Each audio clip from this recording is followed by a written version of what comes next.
welcome to another episode of Frame and Reference. I'm your host, Kenny McMillan, and you're listening to episode 124 with Ed Moore, BSC, the cinematographer of Apple TV's Hijack.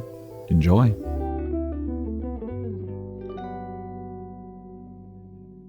Have you been watching anything cool recently? Well, I've been. What have I been watching recently?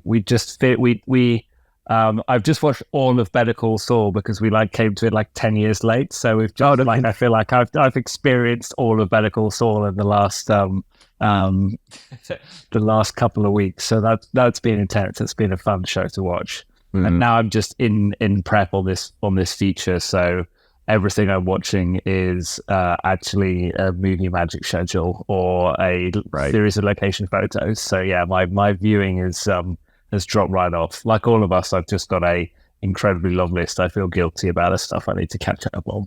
All these, this whole top. That's the right to do. Yeah, right. Yeah, well, I think during lockdown, till that stuff, I'm going to get through the BFI Top 100 that I've never seen, and then I watched YouTube videos of people who are gonna mow someone's lawn for free, and it's really, really high grass. And then you got a deep dive of that, and I'm like, okay, I guess I'm gonna watch Kurosawa another time in my life. But yeah, there you go. I did. It was funny during the lockdown. After 9/11, Food Network saw a huge spike in people watching Food Network stuff because that's comfort food.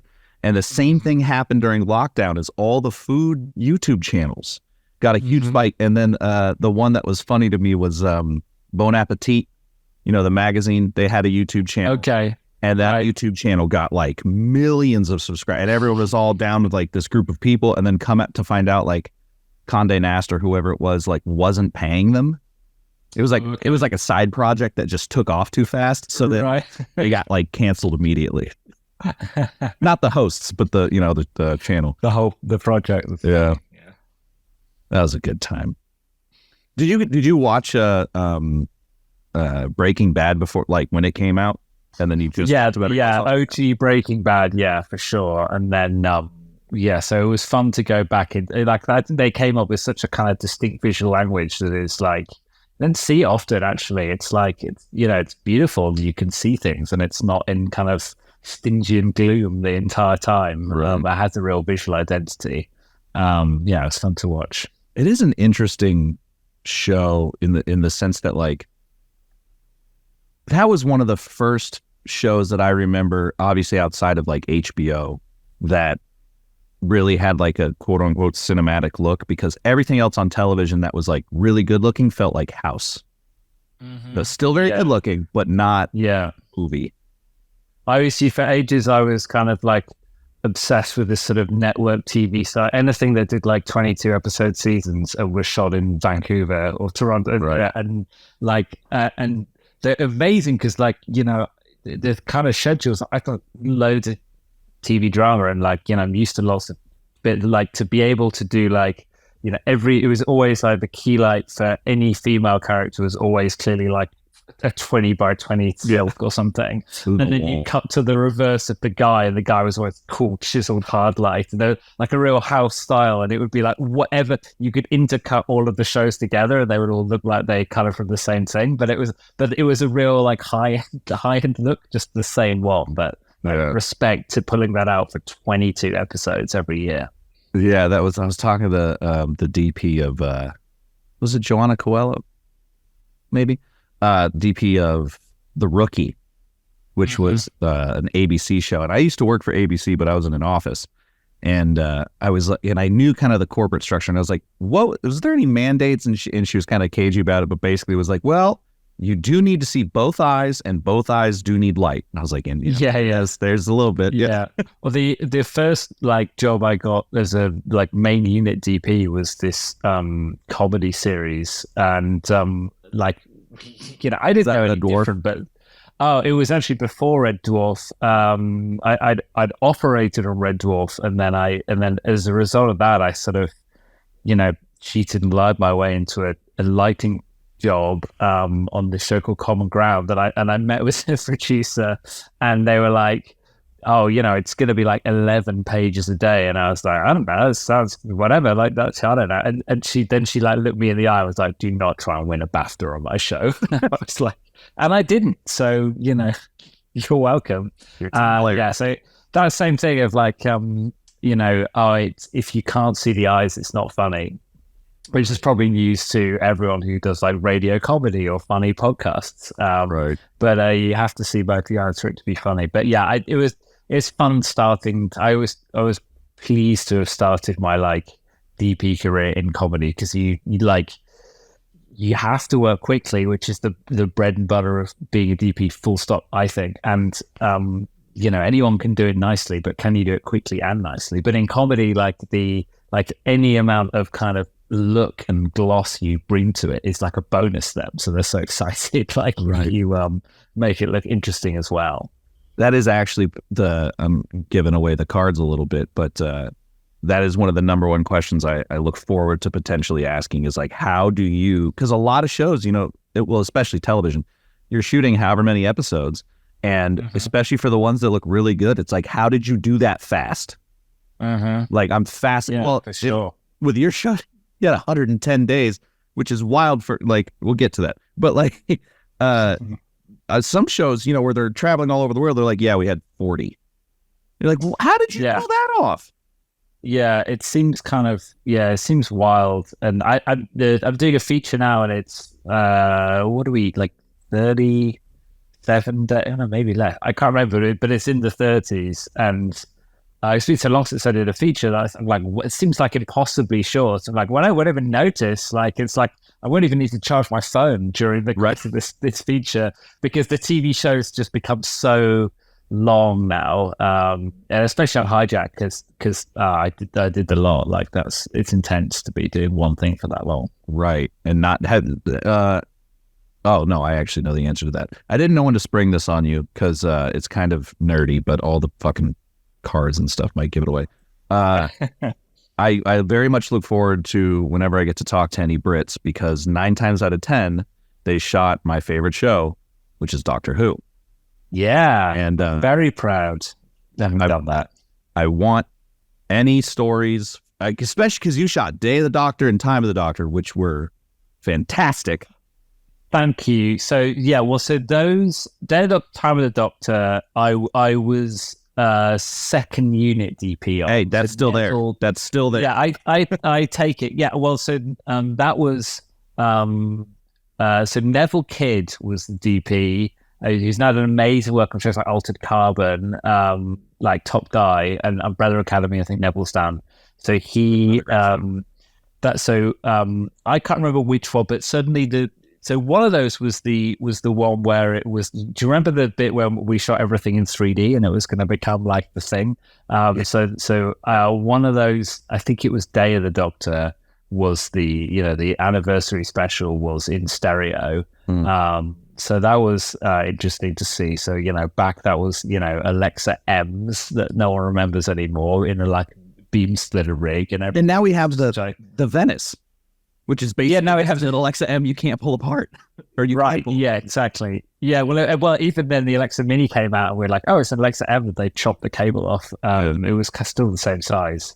But yeah, that was super fun. Yeah, and I also was a huge Doctor Who fan, and like all of the kind of the Matt Smith years of Doctor Who were like everyone has like a bond. Like I had a doctor. I'm sure you have the same. And I was, it was a it was a goal of mine to like, one day light it. So yeah, that was fortunate. And then I kind of, that was second unit, and then I went away and kind of gradually worked my way up the main unit side, and then came back and I did 4 episodes with Jodie Whittaker's Doctor a few years back. And yeah, it's just a dream. Like I like really just, there's not that many, sneakily I feel like I'm no longer excited when I see like a Technocrane or whatever, but I was excited when I was on the TARDIS, like taking sneaky pictures of myself.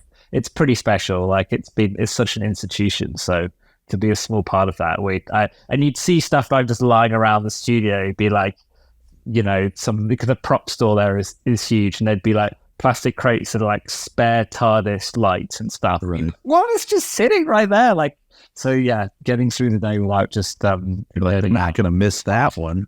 Yeah, exactly. Yeah, they don't need it. And then the one I did, well, one of the ones I did, we shot in Tenerife, which doubled for Gallifrey amongst other things.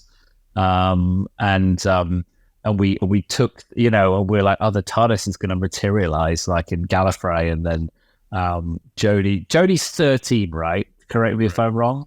Yes, 13th Doctor. Yeah, okay. So and then she like opened the TARDIS, and obviously you shoot the interior of the TARDIS back in Cardiff in Wales in the studio. So I think I'd already shot that. Shot with just like a dimmed down 10K Fresnel just direct into her eyes with the depth of the real TARDIS behind. I think it's on my website somewhere. And then to go to Tenerife and shoot like the TARDIS materializing. We had the national park at Tenerife. It's just this amazing location. And we had a crane set up, and we managed to persuade the AD to let me do it at sunset to match the lighting. And we'd been shooting other stuff all day, and the guys had like taken the TARDIS out there, and the crane was pre-rigged, and we just turned them in. The director turned up at the last moment, and there was the TARDIS, which is, obviously is just actually like 5 bits of wood, right, pinned together by some prop guys, but it's just sitting there with a little light flashing on top. Yeah, it's pretty cool. That's why we do it, right? Two things about that show. One, I think it's the British version of what do you call it? I keep trying to say Game of Thrones. That's not right. Fucking Law and Order. Because like anyone who works in New York, you end up working on Law and Order in some capacity. Right. They can't escape. Yeah. So there's that. But it's probably the most enjoyable sci-fi. There's a lot of amazing sci-fi television out there, but I think it's the one you can even if you don't enjoy that episode, or even if the Doctor's not your favorite, I think it's still enjoyable. It's like pizza. It's like there's no bad pizza. Yeah, I think everyone. And when it's great, it's amazing. Everyone involved has. You're all sort of aware, whether it's the various showrunners, actors, crew. You're aware that sort of for a brief moment you're holding this sort of precious gem that is. Mad and weird and not always pretty, but like interesting, and is something that has been like treasured by just generations like of people. So to sort of and it's treated with such sort of deference and respect, but I think it compared to, I mean, I'm a big sci-fi nerd, of course, but there's something about the lightness of the touch on Doctor Who that sort of stayed through. Like, it's gone pretty serious, and it's always been scary, but like it's just fun. Like, it's it's a license to tell stories in the you just wouldn't be able to fit into many other genres. I'm delighted that it's now. I need to catch up on the new ones, but that's now been lent a whole new lease of life. Now it's sort of co-production, from what I understand, it's remarkable. They keep coming up with great stories for this character, and it's exciting to see. Yeah, me and my girlfriend do the same thing. We're trying to speed through. We're about halfway through Jodie's season, to try to get to so we can watch the specials. Yeah. The new season started. Yeah, great. Matt Smith was also, well, technically it was David, but Matt Smith was, when I was in college, Matt Smith was like my doctor. And then when that season ended, I was like, I just imagine, like, especially at the end of this is going to be a Doctor Who podcast now, especially at the end of Matt's tenure, it astounded. I was like, this man just spent like 1,000 years in purgatory, essentially. Wouldn't he be pissed off? And then the next generation is 12, and I was like, yeah, there he is. And that was like my favorite. It makes sense. Oh my God, I love that so much. Oh, for sure. Yeah, well, I loved all the stuff with the War Doctor, and that was such a great thing with John Hurt. Like, that was really cool. It's just fun. I was also, I mean, the Master stuff, like, Rory, when he's like became a centurion and guarded the whatever it was called, the com. It's like, whoa, that's hard. Like he was there for like 2,000 years. That's intense, but it's traded well in that stuff. It does awe, and it also does slapstick. Like there's not that many things that combine, all of that stuff in one show. Yeah. So that we'll make this worth people's free dollar. What was the sort of did they kind of have like a lookbook that you had to sit with? And was that different between Jodie's season and the sort of the specials, or were you kind of allowed to do what you wanted? Oh, I think they, all the episodes are, obviously you have your sort of home base sets and things that are sort of lit. Not that you can't change it. I mean, we did some kind of like scary TARDIS stuff where the Master's kind of getting his fingers into the system, and we mix it up in there. But like, by and large, all the adventures are in by their own nature fantastical and in different places and stuff. So you get it's a treat. Like one of the episodes I did was when, I don't want to spoilers, it's been out for a while, but they go to a apocalyptic planet, and it turns out to be Earth. But like that was super fun. We had all kinds of like crazy. Some of that was Tenerife. We had in fact the Tenerife stuff, it was meant to be a we went there because we wanted like the Canary Islands sun. We were shooting in like early January, and we needed like a sun blasted planet because humans in the future, we destroyed the environment, and so we went out there for that, to the kind of volcanic mountains, and they built this amazing sort of 6-wheel truck staying out there for them to be exploring. We got there, entire island's completely covered in cloud, like this is completely thick as far as that, and so we're just sitting on the top of this mountain, being like this. Jodie's like, I can't say this makes sense. She's got like dialogue with me, like, look at the way the humans have destroyed the environment, and all you can see is scorched earth, and you literally couldn't see 2 feet in front of you. Right. So the producer is like running down the hill to find the phone signal to call back to Chris Chibnall, being like, we need to change the dialogue. So it's like, look at the toxic gases, smoke. Yeah, there's a bit of ducky diving, but no, I mean, in terms of look, like, I think it just inherently, like, it's in your blood, like it's Doctor Who, so it's a fun toy box to play in.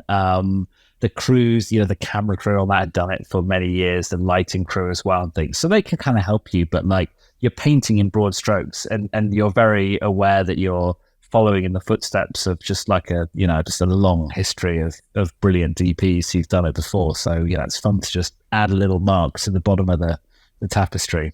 Yeah. Mix 7 metaphors. Yeah.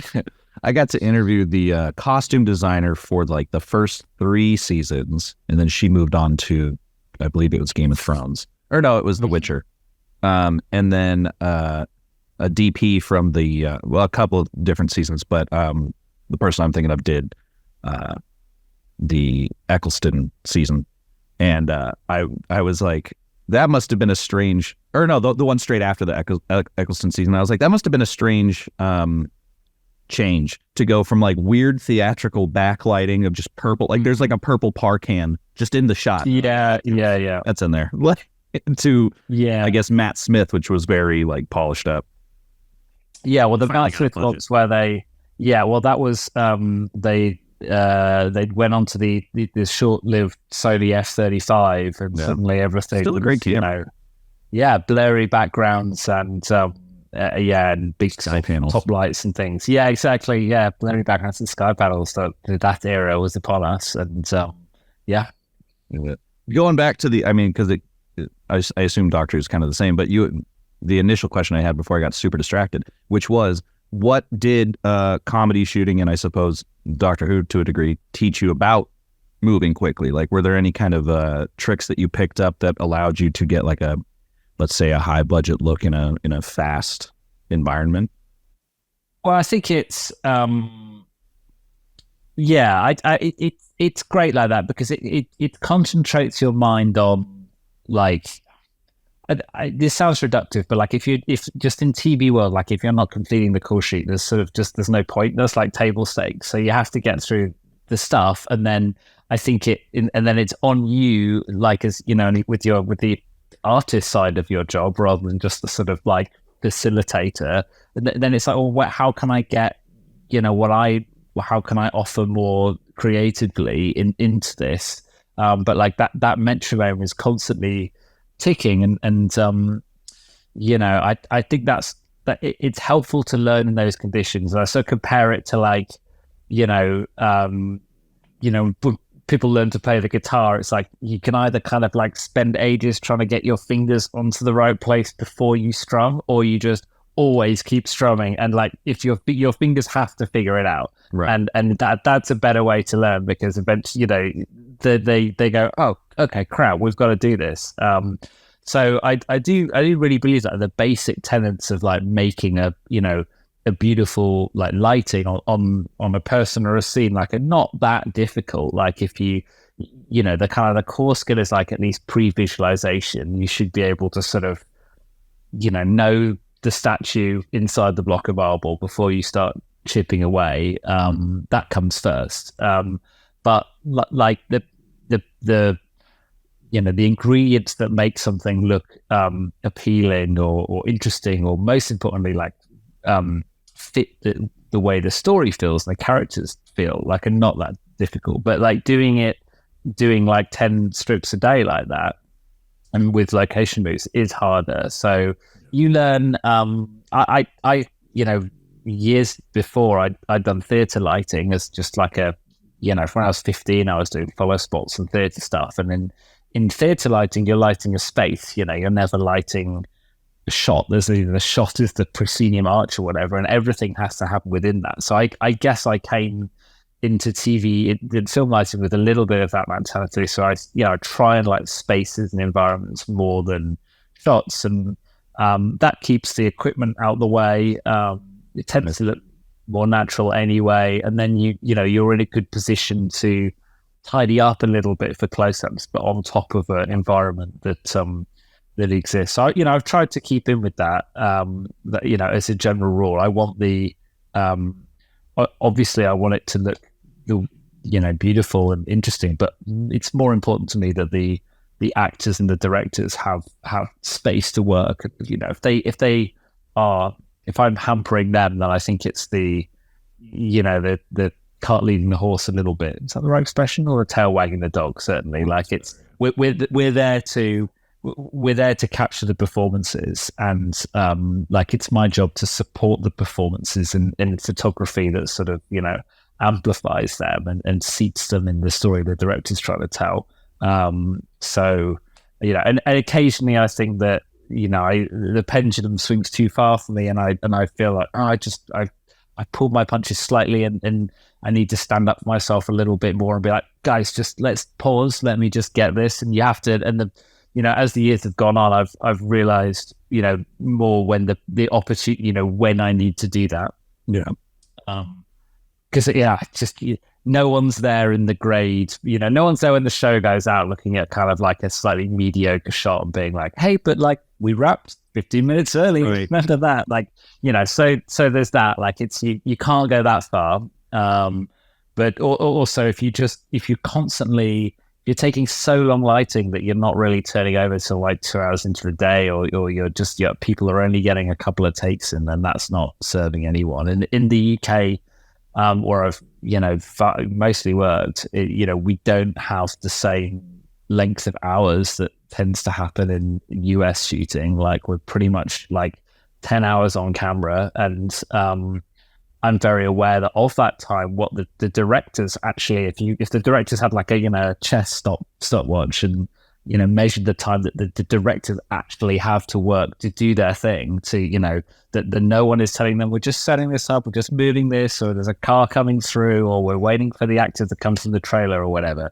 They really have maybe like 2 hours of that 10 hours to actually a thing. And I just I think it's on me and the other heads of department to try and extend that and not get not put our stuff in the way of giving them that time. Yeah, I was talking to one of Fincher's DPs. It was either Eigel or Messerschmitt, but he was saying that the mandate was that the camera department, the camera equipment had to fit in a Sprinter van, and they had to be ready to go in 15 minutes. Yeah. So it was just like, we're not playing this game. We're just gonna fucking shoot it. Like, oh man, well, I was lucky enough to hang out with Eric Messerschmitt recently. We were both on a panel at a film festival, and I mean, it's just a joy. He's an extraordinary DP and an absolutely lovely guy. But I love this Fincher. I mean, Fincher, I think I would be kind of scared to work for, but like he's a remarkable filmmaker, and I love the the Social Network making of is still like one of the greatest film schools you can absolutely. And I really remember I remember watching it years ago, and it's like day one, the Social Network, and like Fincher's walking on the set, and they're discussing the first scene, and like the boom guy is like saying something, and Fincher's like, "This is the last time I ever want to see you." Like, there should be no reason why we ever, like, the boom guy's like, "Maybe you can pay me out and I could be here," or whatever. And he's like, "No, that's not what we're doing." Like, and I do think that, there is, without sort of touching on, personalities and stuff, I always respect it when people are just like unwilling to let things slide, be like, no, wait, because actually, like, on a film production,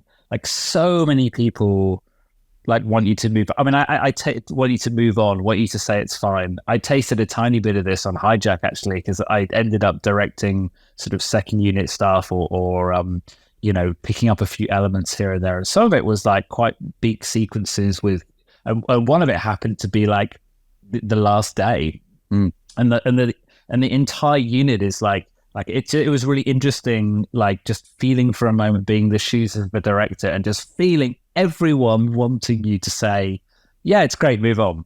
Right. And you have to be like, no, it's not, we're all here. We'll never be in a more perfect situation to get it better than right now. So let's do it. And actually, people respect that. People the set needs that voice. They want someone to just be like, let's get it right. And as long as you're not, an arse about it, then people will respond to that. And it just encourages people to deliver when you know that there's just no chance someone's going to be like, oh, okay, whatever, that'll do. So it's. Well, it's you've kind of strung together like the sort of spectrum of what I'm thinking of, which is at the first point you've got, oh no, I spent too much time talking. Shit. What happened? No, I was saying I forgot what the first one was. But so there's the element of standing up for yourself and figuring out like when and where you're able to do that. The first feature I was ever on, I didn't do that, and I was the second unit DP, and I fucking should have. Or even just making suggestions. They're like, here's our gear list, and I was like, I could bring some stuff, but I was like, they know better than me, and it's like, why did I do that? Like, I know better than me. Like, I should have said something. Not that the final product really suffered in aggregate, but to your point about the guitar analogy, like if you spend so much time trying to make it perfect, it'll never be perfect. But you've got the rest of the crew. You got your production designer, your costumer, you've got the editor, the colorist that can, if you keep playing, if you miss a note, you've got everyone else to kind of pad that song, as it were, pad the scene. And then finally figuring out when to let go. when good enough becomes the enemy of yeah, for sure. And it's interesting sometimes because it's easy to see in your own team, like sometimes it's common for a focus pillar to be like, God, we have to go again, and because there's like a buzz and a bit, because when pitching on the focus pillar, just because it's a good example of something where you're so focused on a particular aspect of it that sometimes you don't see the wood for the trees, and someone could, you can have like Meryl Streep absolutely knock out the entire set, is like in tears, and the focus pillar's like, that take might as well just drag that straight to the freaking bin. There's no point. So sometimes, and then sometimes it's like Oppenheimer and the guy's ears, the only thing in focus for half the scene. But yeah, but I see it in my own thing sometimes where, because it's such a long process from like you read a script and you have an inkling, I got a cool lighting thing I could do on this scene, and then you sit and you gradually are working your way through like getting the right kit you need to do that on the list, seeing the location, seeing it again, persuading the director and doing it on set, and then it doesn't quite work, and it's all your brain has just at that point has become like so narrow on this one thing, and that's a trap. But it can also be a huge boon to sort of have the attention to detail on one thing, and as you say, it's like to borrow a Spinal Tap phrase, it's such a fine line between clever and stupid. Yeah. Sometimes you got to hold out for it. Sometimes you don't. Yeah. Well, the only way to figure it out is to keep working. But I think that's the hard part, is just not being so precious with your work that. Keep it moving, and that's the difference. Like, I think between commercials work and drama is that, like, commercials, you just work over and over the 10 or so frames you've got, and everyone is like, how can we prove this? How can we prove this? And like, drama, it's just impossible to keep that up. It's a marathon, not a sprint. There's going to be some frames that are not like your super fave. There's going to be one of those actors is going to get themselves against a wall the color of like, pale, sallow flesh. And there's going to be nothing you can do. And you're going to be like, oh, maybe the colorist will save me. That's just the nature of it. So, but if that actor is just breaking everyone's heart over there, then that's going in the movie, and that's your job. Yeah. Yeah. I think that's the hard thing is DPs too, is like, you gotta, younger DPs, I should say, or like newer DPs, is like the acting is the most important part. That's why anyone's there. They're not there to see your cool backlight or your sweet anamorphic flare. So you got to make sure that gets preserved more than anything. And then, well, I think it's, you're the custodian, aren't you? Like you're holding that flame for the director, and also like it should be said, if not you, then who? Like, nobody else on that set is sticking up for the look of the movie. Everyone's going to be happy to take credit for it if you like win some awards or something, and be like, oh yeah, no, of course we were all really behind. We were behind Kenny when he held out for that. Right. We're only shooting this Magic Hour or whatever. Everyone will suddenly be like taking credit, but yes, it takes a while before where to push it. Yeah. So with a great transition, Ken. So with Hijack, you had a lot of the show in a tube, and kind of going to our idea about moving quickly and stuff, but also protecting the performances. How did you focus on trying to keep that set interesting in some way? Because in one way it's a very stylized look to the show, but in another way it's incredibly natural looking. And it's very fascinating how you were able to toe that line between, like, I don't know, Jason Bourne, I don't know what you want to call it, and which could just be the grade, and a very like clean look. It's not dark and muddy. It's incredibly clean and sharp and contrasty, and yet still natural. Well, thanks, and thank you for acknowledging the tube, because I went from Hijack directly onto Silo, another show set entirely in tube, orientated a different. So I'm waiting to complete my trilogy, maybe a submarine or something. I've told my agent, or maybe just a costume drama set entirely outside. But yeah, sure. And thank you for your kind words. And it would be, what do you do when you're in one precinct for that long? I mean, I'd say probably 85% of the show is on that plane. And that was and in real time, right? For people that don't. Right.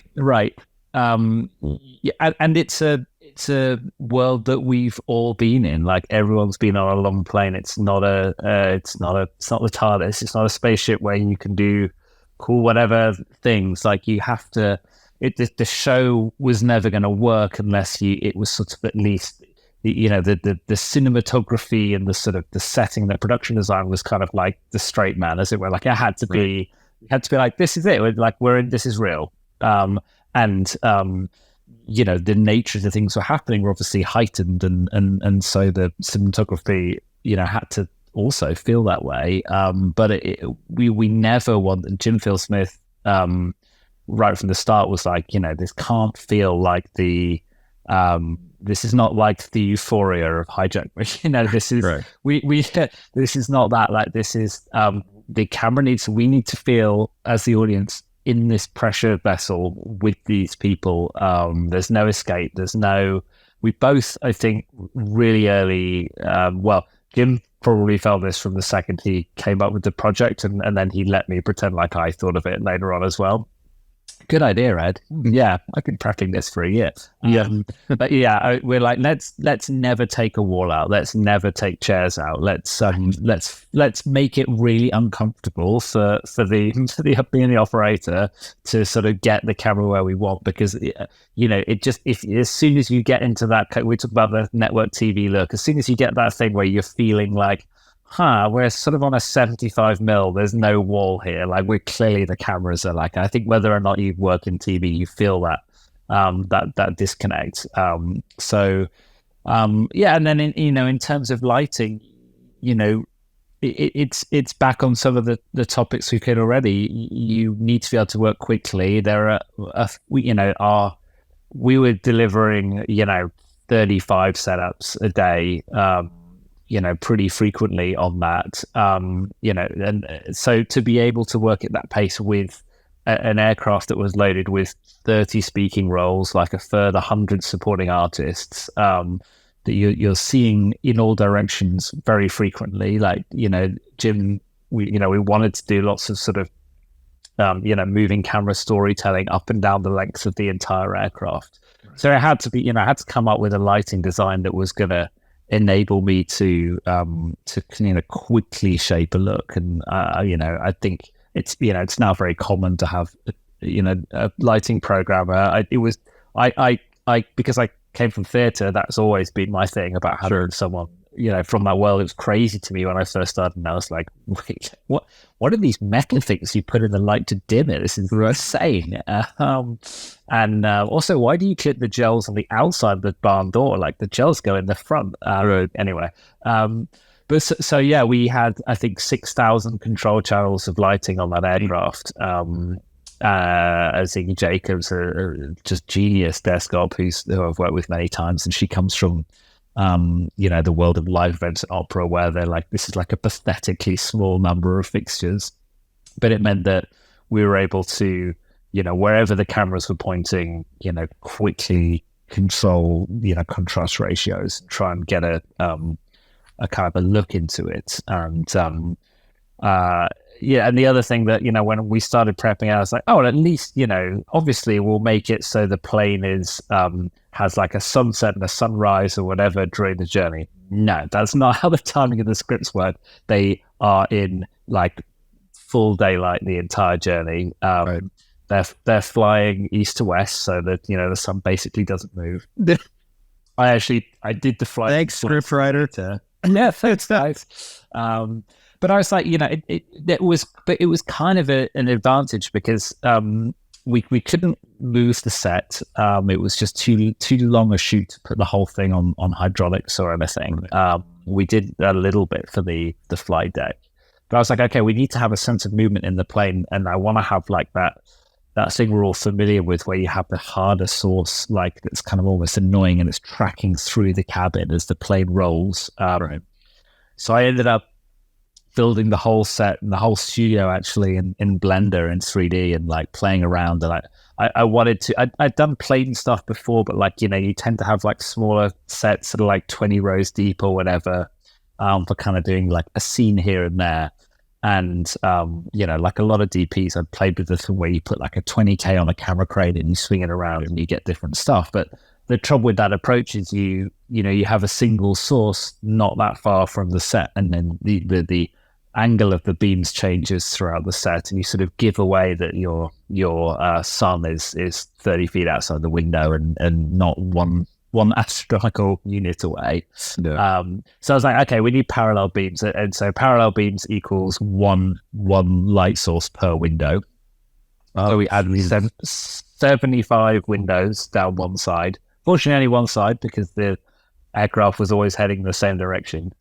So I found the brightest moving headlight I could, which was like the Roby, concert lights. Roby BMFL, which I thought it was BFML, which I kind of assumed sort of a big fucking moving light, but okay, it's not that. But this was a discharge light. They were kind of messy and old, and we had to every day. Ziggy had to like change the level of green to out of all of them. But we had they were the brightest light that I could get with the smallest edge to edge width, because the spacing of these windows was like 55 centimeter centers. Right. So I needed something that I could fit 75 of these in a row on one huge truss. Okay, next problem, we need to move the truss up and down smoothly, so not like standard like right motors. So I found this system, this kinesis system, which is kind of a little bit more like motion control-y. It's for like super clubs where they have animated truss moves.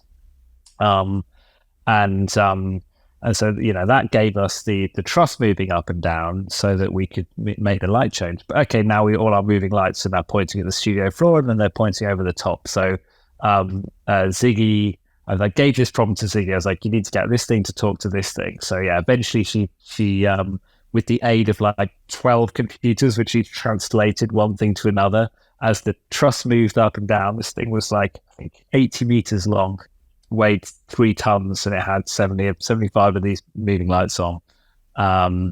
As it moved, it would tell her lighting desk like it's this height, and then it would map the tilt angle on the fixtures so that they would all tilt through.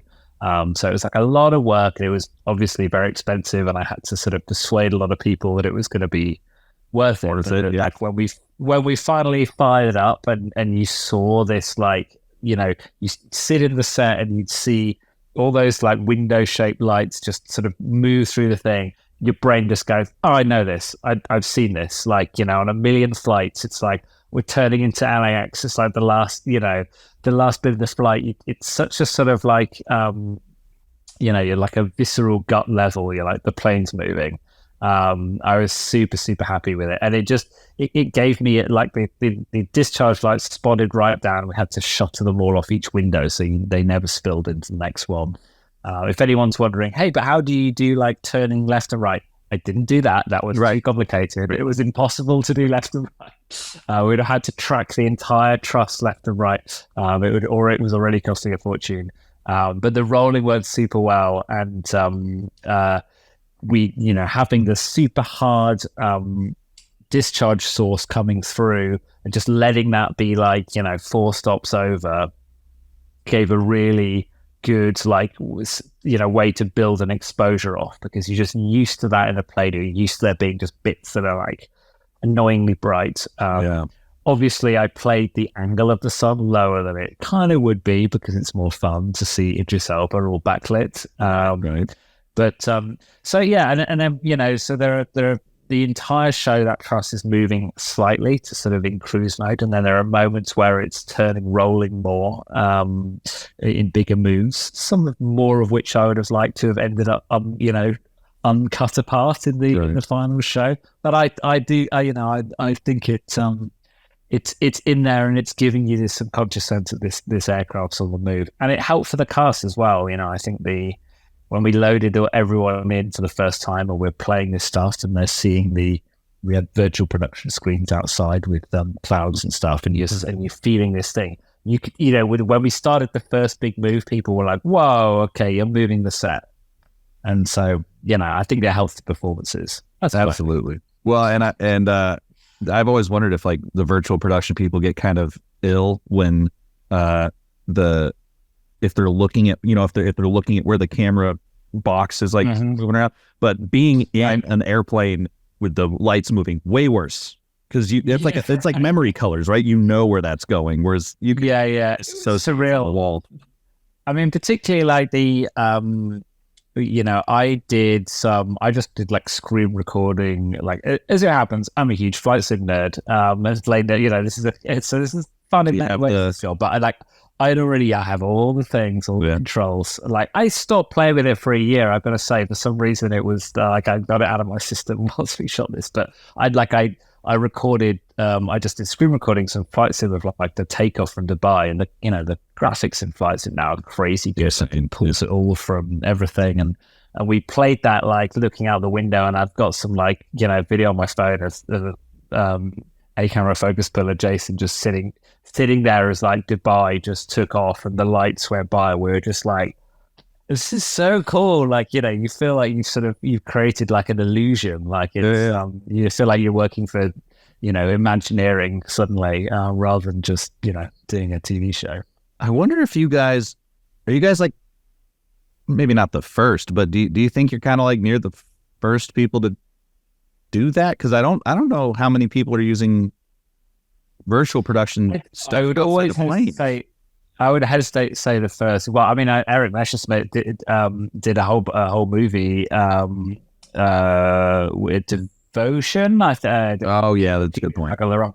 Actually, weirdly, we were, so I don't know about first, but like certainly I think I would be surprised if anyone has filmed longer on an aircraft than we have for anything. And there's been features, and we watched United 93, we watched Air Force One, we watched all the things you would think of, and there was a sort of there were things we liked, things we Snakes on a Plane.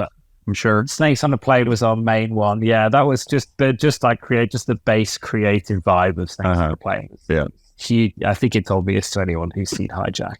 It's the juice.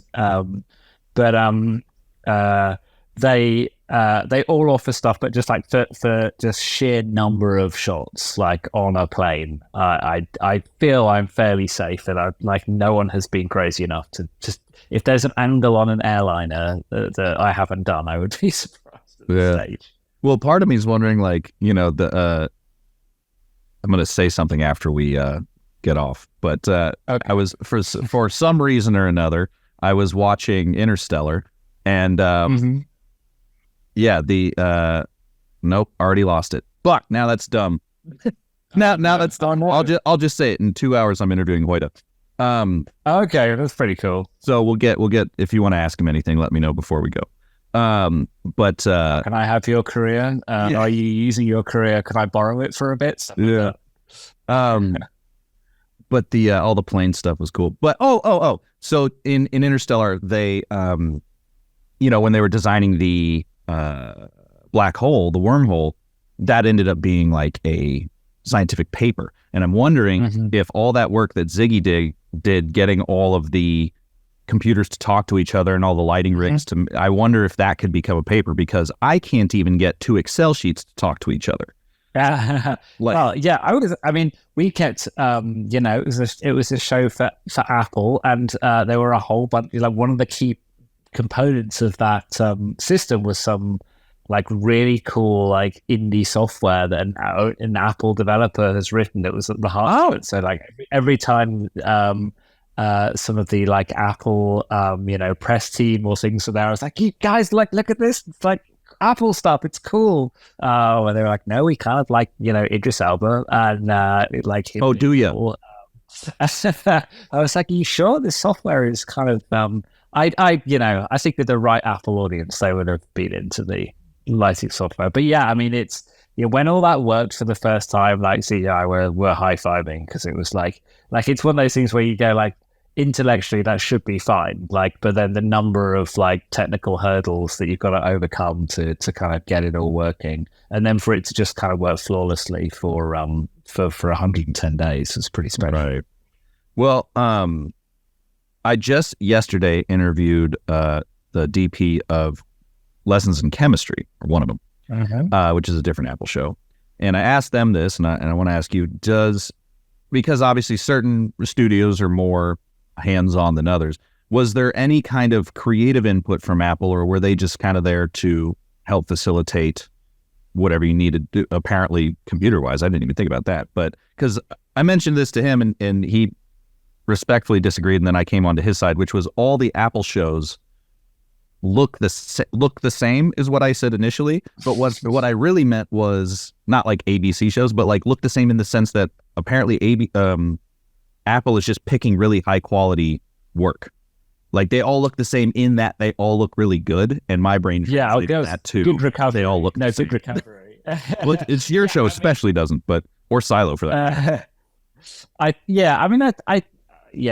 I think they all operate in their distinct sort of creative creations. I think that they how much dealing did I have directly with them? I mean, they only want quality. Like their brand is about like super high end quality and just, the sort of whole, it just works for all. So like it's, and, we're all aware that like, Apple TV stuff is kind of like even though it's this all these big budget shows, it's a drop in the ocean compared to the other parts of the company. So that I think there is, or certainly like I felt like the shows are an extension of the brand in the sense that like you just expect, you want to, like if you go into an Apple store to buy whatever, like you just have assumptions about how that is going to work and feel and present itself, and it's the same with the shows. And I think they take a great deal of care in how they pick and support and develop projects, and they stuff just doesn't get to this stage unless it's they have super good feeling about it. They were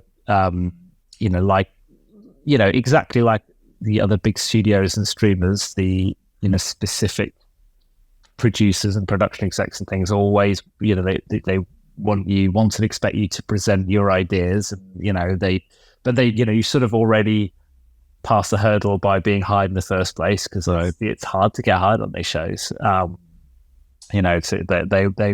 they want and can expect the best.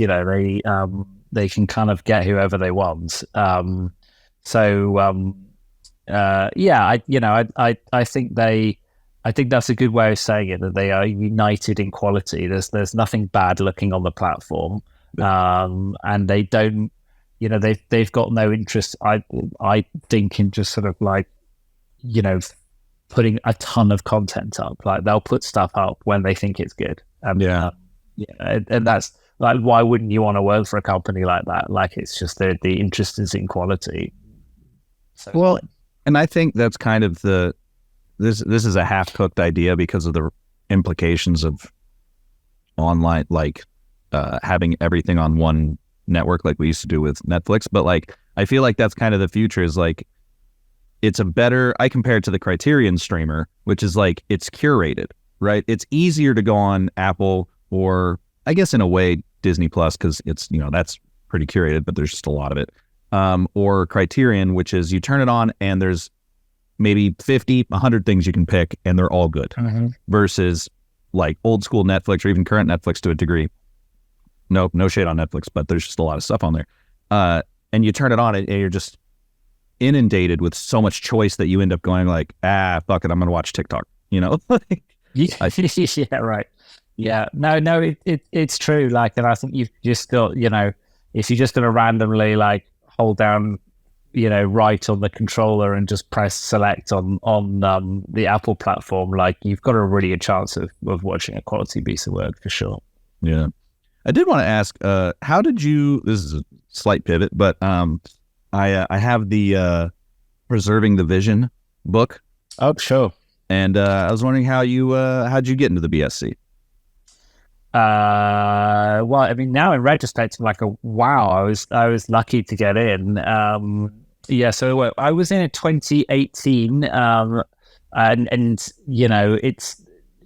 it's, I can't remember where we're up to now. There's, on average, the BSC is about 100 full members at any time, and it's something to aspire to. And I think, I think we'd all seen those initials after people's names. You're like, what does that mean? And you go on that journey, and you sit in as a, when you're in the industry initially, like you work on a job with a BSC person, you're like, oh my God.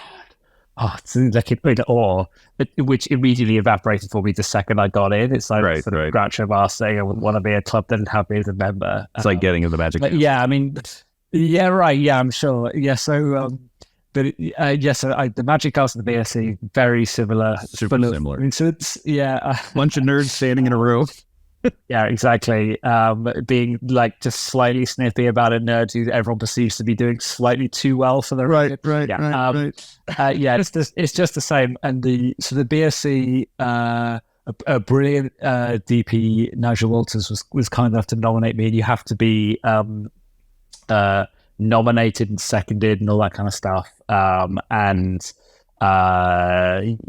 you have to send in stuff. And I really like this. Like you send in like 10 minutes of stuff, but it has to be like sort of unedited. Basically, you can't do like snippy show reels. You have to send sort of excerpts. And I can't remember if I got in on the first time or the second time. I feel like it was this. I can't remember. I think I was steered away the first time, and then the second time, I got that call. I was on set shooting a show called The Feed, and we were just about to start this like long, exhausting night shoot, and I got the call from Nigel to say, you've given the thumbs up. And now I know a bit more, seen it from the other side. Like, the BSC is picky. Like, it takes a while for your name to sort of work its way in, and then I haven't been able to help out with the sort of selection panels so far. So I've always been working on something when it's come up, but like, they discuss the work in great detail and sort of go over stuff. So it's it's been a real treat. Like, but the BSC has always sort of invited the events and dinners and stuff. I've been along to beforehand, so I sort of knew a load of the people, and I would love to just be contributing more to the society. To be honest, I'm so proud of being a member. I now have 2 kids, and I'm like working all the time, so like I need to fit it in. But like it's so fun. It's just nice to have a thing where it's everyone. Everyone in the organization shares the same issues that you do and the same sort of hopes and dreams and stuff. Like, to even be in the same organization as like, Roger Deakins, John Matheson and stuff. And that's pretty extraordinary. I did go to the, there is a thing about the BSC, which is, it's also it's very British. It can sometimes feel like a sort of golf club meeting.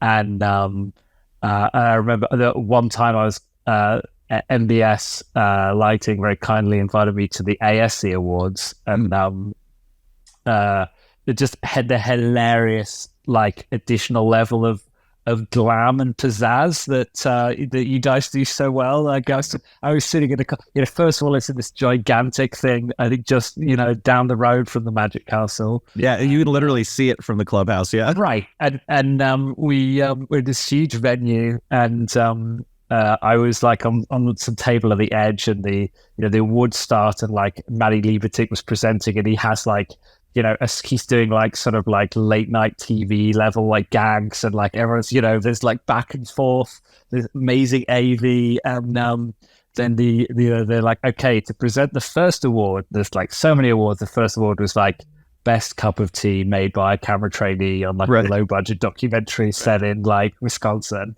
and they're like, to present this award, Samuel L. Jackson, right? Like, and then Sam Jackson, and then it only went up from there, and I was like, wow, like these guys like do like it helps being in Hollywood when you're doing your award show. But like the BSC ones, I have to say, like, and now like super cool. Like we've got them, Chris Ross, the current president, has got them firing all cylinders and things, and they're pretty glitzy. But yeah, they're both really fun organizations. Yeah. Does obviously it's, as you said, like a point of personal pride for sure, but does it help you work wise? This is half creative, half artistic in this industry. Like, do people see the letters and get excited?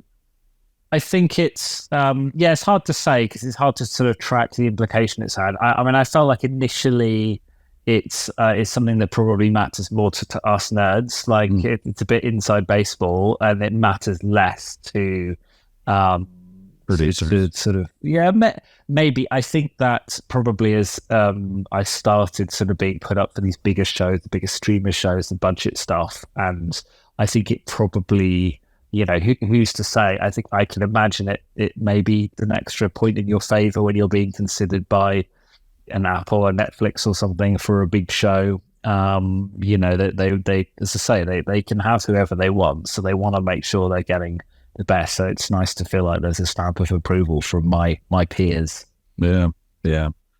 Well, we've got a little bit over, but so we'll let you go. So all right, I'll see you there. It's lovely to chat, Kenny. I look forward to listening to your show a bit more now. I appreciate it. Thank you so much. All right, take it easy. Bye, everybody. Frame and Reference is an Owlbot production. It's produced and edited by me, Kenny McMillan, and distributed by Pro Video Coalition. If you'd like to support the podcast directly, you can go to frameandrefpod.com and follow the link to buy me a coffee. It's always appreciated, and as always, thanks for listening.